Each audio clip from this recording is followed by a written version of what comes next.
And this is from something that came up last month. I just am not sure what happened, if anything. We talked extensively about the status of the sign at the end of Walton Lane and talked about having an arrow added to that. I don't know if that, is in the works or. That's a request. I don't know if we can enforce it. Glenn is on if you want to ask. Glenn, are you still here? When you had mentioned, John, that you were going to have a conversation, Yeah. I'm just looking to see if that I did have a conversation conversation. happened. I just don't know if it. That's fine. We talked about it. Glenn, we talked about it in reference to Walton Lane and that arrow. It's a public safety Yeah, issue. what was the question? We spoke on behalf of, remember how the arrow used to be on the Walton Lane sign, now it currently says coming soon, so you felt that the arrow was. Yes, I talked with Jordan Penn the other day, with regards to that. And also with regards to what the legalities were with the sign,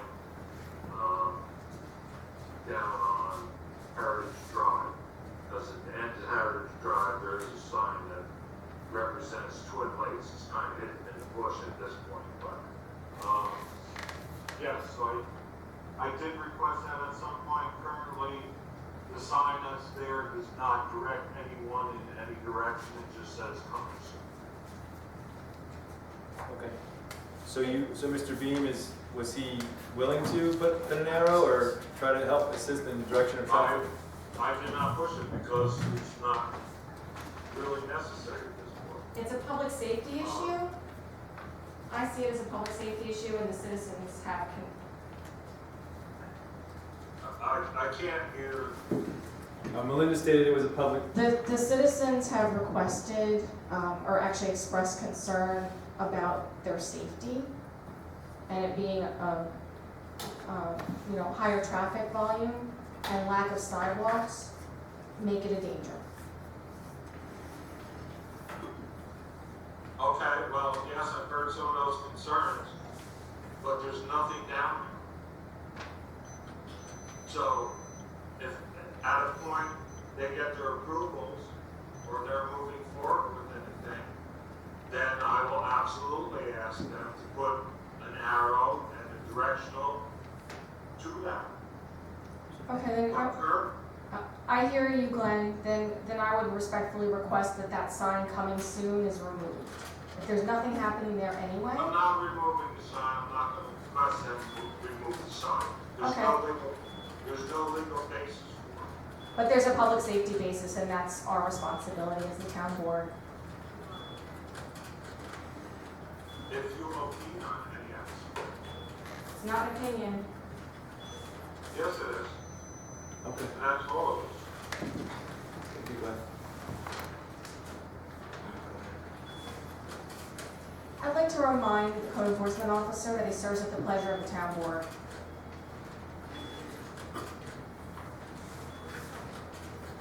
What would you like to remind me of?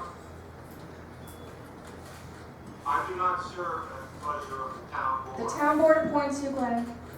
Yes, you appoint me. So I'm good until January 1st. If you would like to have that discussion, let me know. I'm just asking, Glenn, I'm just asking for respectful communication, that's all. Okay, that's what we were trying to do, and that's what I was discussing. But you cannot demand anything of me. You have no authority over my position whatsoever. It was a request. Well, then it should have been a request, and after I made my comment with regards to the arrow, then you should have let it go. Okay. I'm going to let it go. So I questioned you, that's all. I'm gonna let it go too. I understand. Thank you. I won't ask questions. Are there any questions other than? I think so. Okay, Barbara is not here this evening. I do have a Heritage Society letter to read aloud. Dear Supervisor Perry and Town Board, one of our missions as a Heritage Society is to protect and preserve the assets of the town of Hurley.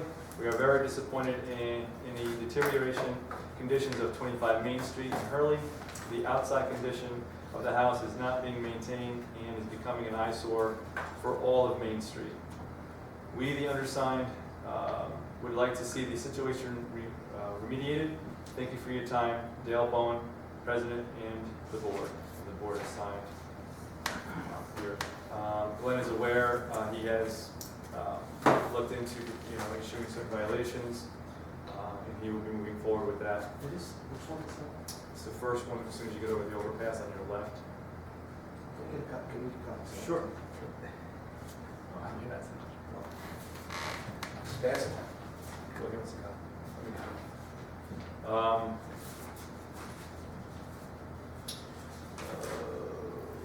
Let's see it. Assessor update. Enclosed is your municipality certificate of final telecommunication ceiling for the 2021 assessment roll. The ceiling values therein have already been equalized, representing the maximum taxable assessed value of the private mass telecommunications properties for each utility company listed, Central Hudson, Verizon, and so forth. Majority of it is actually, a good portion of it is like right in front. So that was pretty much all the assessor had to give for that. The grant as of today for the NRI was submitted and is now looking to be up at, I believe it's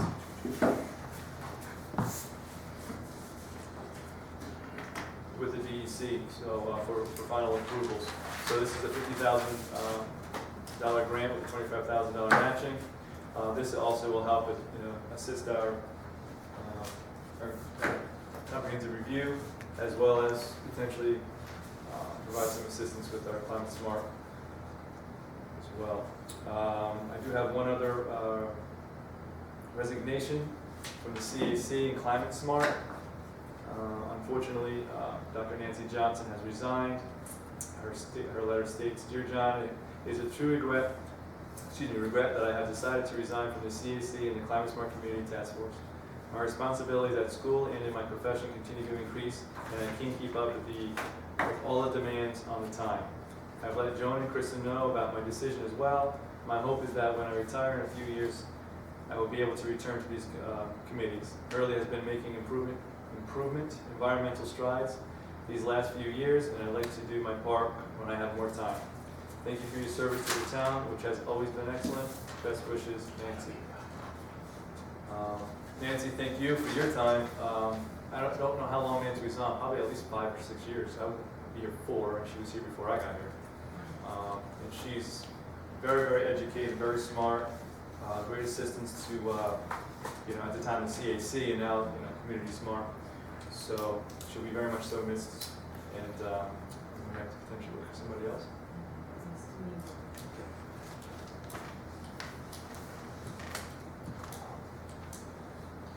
While we're getting back to the secretary for the zoning, we can't talk about that a lot, but all this, I'm wondering if, can we put that out right now?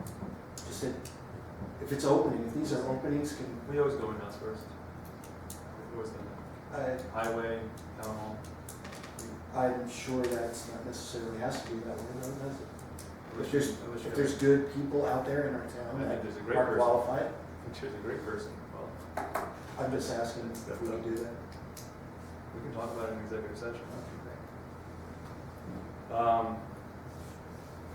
Lastly, I have, actually, I'm sorry, I have two other, sad, I guess, but positive. I have finalized the American Fiscal Recovery Fund for the COVID for the town of Hurley. Currently, the town of Hurley will be receiving $614,923.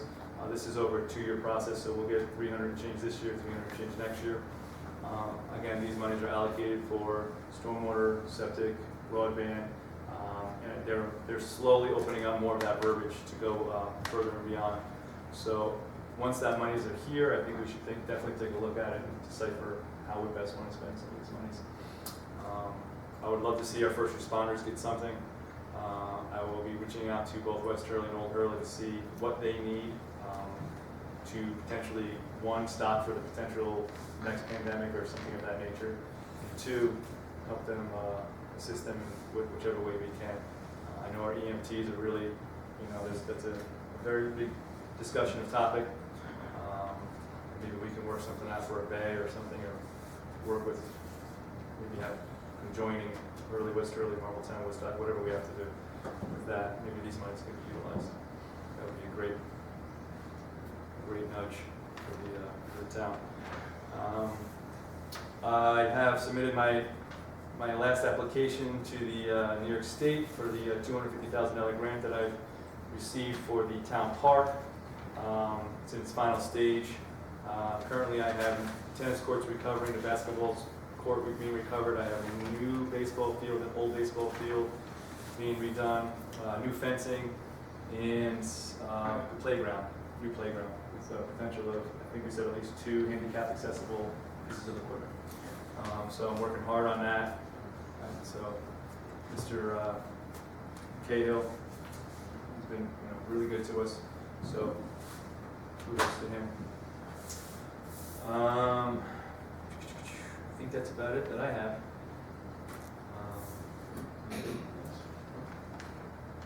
Okay. I have make a motion to close the meeting at 8:43. Oh, I'll close the meeting, but we'll go into executive session. So you can leave. I'll let you know. So I'm going to be closing the meeting at 8:43.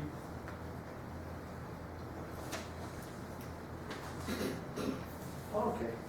Second by Mr. Humphries. All in favor? Technically, I think you gotta leave the meeting open while you go into executive session, right?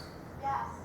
I have to- Thanks, Mike, yes, you have to leave the meeting open to go into executive That's session. why I didn't second it. So I thought I Good had to job. I thought I had to close it and then go into. No, you make a motion to go in executive session and you state what you're going in there for. Okay. And Well, then we're going in for personnel issues. This is what you wanted. We just want to discuss the resolution that was presented. Well, I can't. That's not a reason to go into executive session. It has to be a reason. Personnel issues, or legal issues, or. I guess it's personnel. All right. So I refrain my motion at 8:43. Make a motion to go into executive session for personnel issues. Second. Second. Second by Mr. Bombs. All in favor? Aye. Opposed? So carried. Judy, I'll take your minutes and notes. You're welcome to stay. I'll be here. If you all, do you want to come out? Thank you for coming. Thanks for coming, everybody. Thanks a lot.